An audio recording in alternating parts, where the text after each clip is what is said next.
who has taken it upon themselves to help people in such conditions.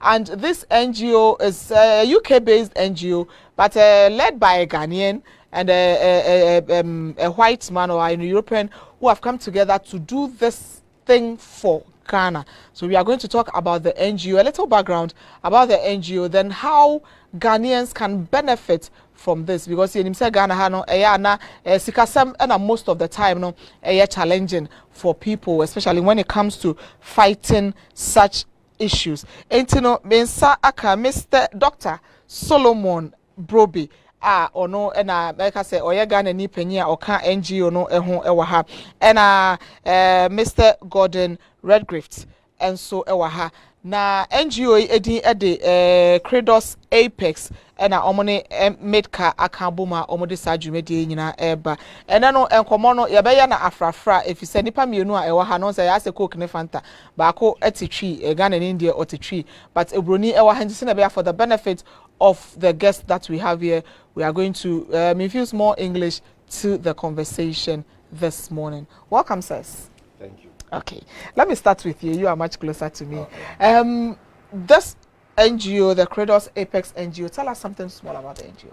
Right, okay. The organization Credos Apex, in actual fact, it's not an NGO per se. Okay. Because that's my outfit. We actually are into events and publishing.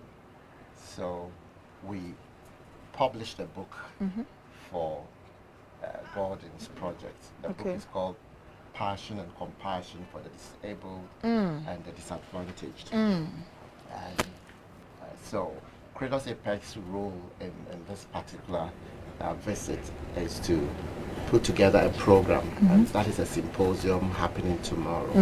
And the campaign is that disability is not inability.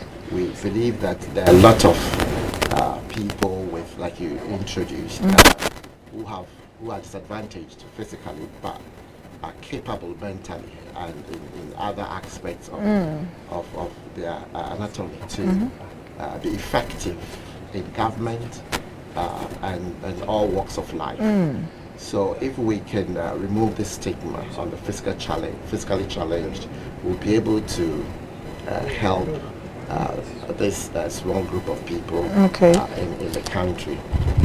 So that is why we have the symposium. We want to look at the role that the church and the family can play. The impact that the media could make. Obviously, that is why we are here. The legal support that we can get from, obviously, from the legal elements of the country. We also want to see, what the government could do in helping out with this problem. The reason why Gordon has been involved in this project is the fact that he watched a documentary a few years ago. There was a disabled journalist, an English person who visited Ghana, and from her own observation, Ghana is the worst place to be disabled. Wow. So he saw the documentary and wanted to see for himself. So he paid a visit to Ghana. And when he came, he was taken to Offenso in the Ashanti region.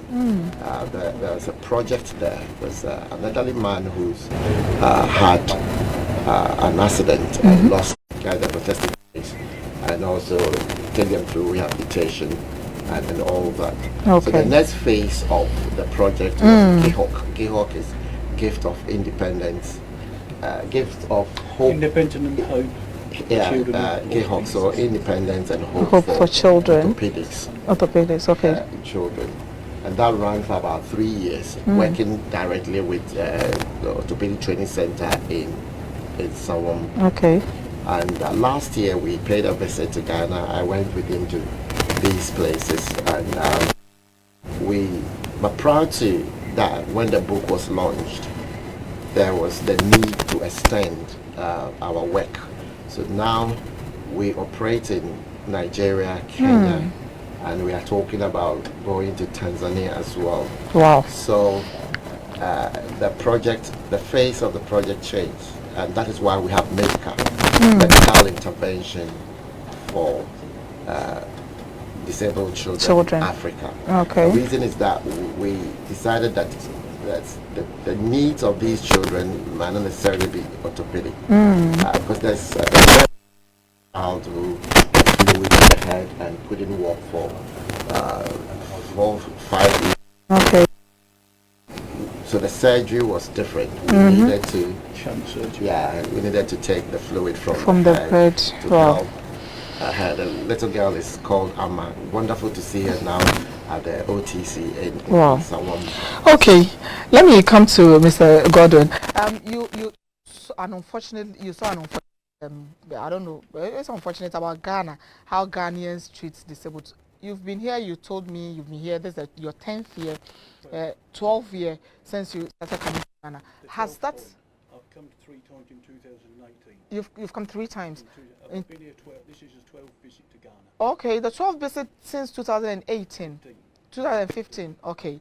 So how has do you still hold that opinion? What you saw in the documentary, is that what you saw? I'll tell you from a white perspective. I'm privileged that I saw poverty firsthand. Wow. Okay. I've been to the northern region. I've been to Berakum, Ashanti region, Sabom. Yeah. I've lived in villages and saw poverty. Yeah. And when I come in 2015, I was going to the Osu Children's Orphanage in Accra, and I was going to a blind school in Kumasi. About 6 days before I came, the documentary came on the television, the worst place to be disabled, and it was Ghana. Mr. Bremer's centre was featured, and so was Sister Elizabeth in Sawam, the Orthopaedic Training Centre. So I was working in London on the building, and there was a Ghanaian security guard. So I said, "Here, Felix, I watched a documentary, I want to speak to this man." So he made the arrangements. Some crawling, doing the household chores. And these children, and going to bed, going to sleep when they've gone to bed. So you see everything that they need, you know, and that's what made it happen. Yeah. And I walked through the dormitories. I was escorted through the dormitories one morning at 4 o'clock in the morning with one of the leaders there, because I wanted to see how the children slept, you know. There was children sleeping on the concrete floors. There was beds with no mattresses. The actual state of the place wasn't good, but it wasn't because of Mr. Bremer, because Mr. Bremer does everything he can for these children, and he's a wonderful person. So I come home, and within 6 weeks I sent money for 40 mattresses and 40 mosquito nets. And that was in October, and the dormitories were repainted before Christmas Day. Wow, that's awesome. That was a start. When it was coming, when we knew that everything had finished, it was a kind of 5-year programme, and it happened in that time. There was enough money left over, which I didn't know nothing about operations, but I see children, and I used to think, how could these be helped, like, you know? And there was enough, and I said to Mr. Bremer, there's a little bit of money left. How can we help some of these children? And he arranged, there was enough money to give 4 children corrective surgery, simple surgeries, for like, so they could wear foot calipers or leg calipers. And then that was it.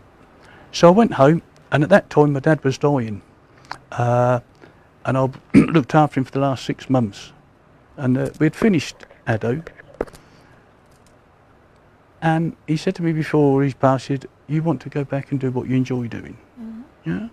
So when Dad passed, I decided I'm going, and that's when we started GIHOP. In Ghana at this present time, there's 22 children walking with prosthetic legs. Wow. 16 of them we had to amputate the legs first. John, we amputated both his legs bilateral, and Susanna had bilateral amputation. We never amputated Susanna's, hers were done when we met her, but we provided her with prosthetic legs and rehabilitation training. We met Amma, as Pastor Solomon said. She was abandoned by mother and father. She was left with a grandmother And the guy who the lady who introduced me to her was from Canada. The lady had phoned me because her sister went to her church in Milton Keynes, who knew that I was doing something. And Prophet Solomon phoned me, he said, Gordon, what are you doing in Ghana now? There's a lady in Canada who's looking after a child and she wants to know if there's anything. Yeah? So within 10 days of speaking to her, I had her placed in the orthopaedic training centre to be assessed. This girl had never stood up in the 4 years of her life. I met her when she was 3 years, 10 months. She had never stood up because of the fluid in her brain and the malnutrition. Okay. We arranged 8 weeks later, she went and had shunt surgery. And then she started walking in a frame. Very slow process, very slow process. But 2 weeks ago, she walked on the bars for the first time. Glory to God. Yeah, she's 6 years of age now. Wow. At this moment in time, 2 weeks ago, there's a little girl, Evelyn, and she's only got a little finger and a thumb on both hands. Her fingers are entrapped within. 2 weeks ago, we arranged the plastic surgeon who's opened her hands up, Wow. and she will have fingers. Wow. That is awesome. That is awesome. Please, let me come to you. How can somebody benefit with all these good things that he's saying? The children at Offenso, at least he has first hand with them. Children that are not there, because we know that there are a lot of children like that. There are a lot of people. How can somebody get on board and benefit from this whole thing? Thank you. So what we're trying to do is that we can only do as much. And so the campaign is to get the hospitals, get the government, the churches, families that can afford to all chip in. So the idea is to show what we have done as pace setters and then get everybody on board. But our provision is arranged through the orthopedic training center. And so if there is any child whose families cannot afford these surgeries, once we get to know, we refer them to the orthopedic training center in Solomon. The reason is that they will be able to do fair assessment and then come out with the costing of surgeries. So once we get to know the cost of these surgeries, we have pictures of these children, because we have very good record of when we met them, our intervention, and how they're looking now. We don't just leave them. There's some that we are still looking after in school. Even after the intervention? Yes, because even with those with the prosthetic legs, they have to be maintained. So £70 a year goes into maintenance. And then when they are about 5 years after wearing these artificial legs, they have to be replaced. So the support continues. Yeah. Last year, something interesting happened. The hotel where Gordon lodged, he had a conversation with one of the staff, and he asked, is there anybody that you know that would need our help? And the lady could remember one person, and before I get to know, Gordon had arranged for this child to be assessed at OTC, and the surgery happened at Rich Hospital. You know, so they came to the hotel to look for him to say thank you, but he wasn't even there. So that is how we can be reached. If you can show up at our program tomorrow, for example, you get to meet us. You can take contact details, but we will leave our contact with the station here. You can reach out to them because we want to work. We're happy that Christ Apostolic Church International has this facility that we can, or this channel or platform that we can use. So we are happy to work in collaboration with the station and the church. So you can bring your cases to them, and they will know how to get hold of us. Thank you. Our time is almost up. So, but before you go, who is supposed to come for this symposium tomorrow? Everybody.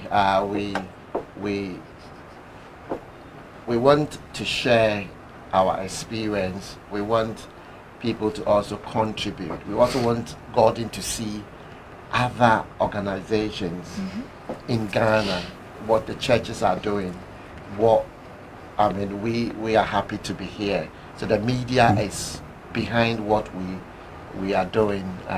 We are hosting or having the program in a church, so the pastors will be there who would also share or let us know what support they can give. And for example, anybody out there, you can come across somebody with a physical challenge and would be passionate enough to get in touch with us, and that intervention would happen. So we are throwing invitation to everybody. To come to Tesano tomorrow to be part of the symposium. Okay, so this lovely book, Passion and Compassion for the Disabled and Disadvantaged, this is a very lovely book. How can we get copies of this book? Well, could I just say one thing first, and I'll let Pastor Solomon say that? Okay. And I'm speaking as a white person here, yeah? Okay? I know how disability is looked and frowned upon in Ghana, Nigeria, and many African countries, yeah? It's just a scenario, yeah? But that's the best way to explain it. You could be at the lights, yeah? We see somebody begging, crippled, yeah? How many times have we looked the other way? We all do it. We're human beings, yeah? But just say we're in hospital, we've had an accident, and we need life-saving surgery, yeah? And the doctor comes, and he's wearing a prosthetic leg, or he's got another disability, but he can save your life. Are you going to look the other way? I don't think so. I'll leave that with you. Thank you. Okay, so copies of the book will be available tomorrow. Will be available tomorrow. We're launching the book tomorrow, and I will leave our contact details with the CACI, the TV. Yeah. You can reach us. Because we're launching it, we want to fundraise, because everything that would be raised would go towards the support of these kids. So come in your numbers and help. Purchase a book, and that will be your contribution towards that. But if you want to get a copy as a gift to somebody, you'll be able to get it through Omega Community Church, where we'll be having the program tomorrow. Otherwise, we'll make our contact details. So Credos Apex, the publisher, obviously myself, you can get my contact details, and we'll be able to. I think you can put your contact details out. Yes, okay. My UK number is 07946537769. So UK international code, and then you have 7946537769, and we'll be able to help you.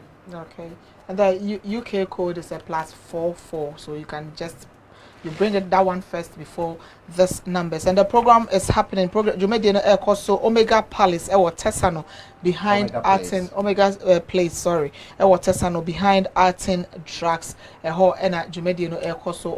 if Unimobi and Koma is about helping people who are disabled. Say Unim Obi, especially in Kwara, Busiane bi niho a umbetumi de aboa akwara ne se bi ohia surgery. Obi akwara de na surgery kese bi bi ka krebi, because of sika any fie ntino na ewo hɔ na onyi nyina no so na de no so nyia e na enyi nti ochina nyame yadoma obetumi e de nipa na ba hɔ na se oba hɔ, you get every information that you need to know. Then support a ohia nyina no so no, they will also be willing to give you that support. 10 a.m. It's not 10 a.m. It's not a Saturday to 10 a.m. Omega Place Tesano. Omega Place Tesano. Udu Tesano nkwana obisa yebechiro direction no, but now also where to me akobi. Reverend Dr. Solomon Brobe is the host of all this thing, and we also had Mr. Gordon Redgrift, who is also a part, and he has come. In fact, the information that he had about Ghana before coming, he has realized that fine, the issue is there, but it's not that people are wicked, but it's just that poverty. poverty is the main thing that is affecting us. And, you know, there is also doing his own thing to help bridge that gap and help people in that aspect. God bless you for passing through. Yeah, then come on, see here. You try your whole bar. You didn't have a car. You if you didn't free here.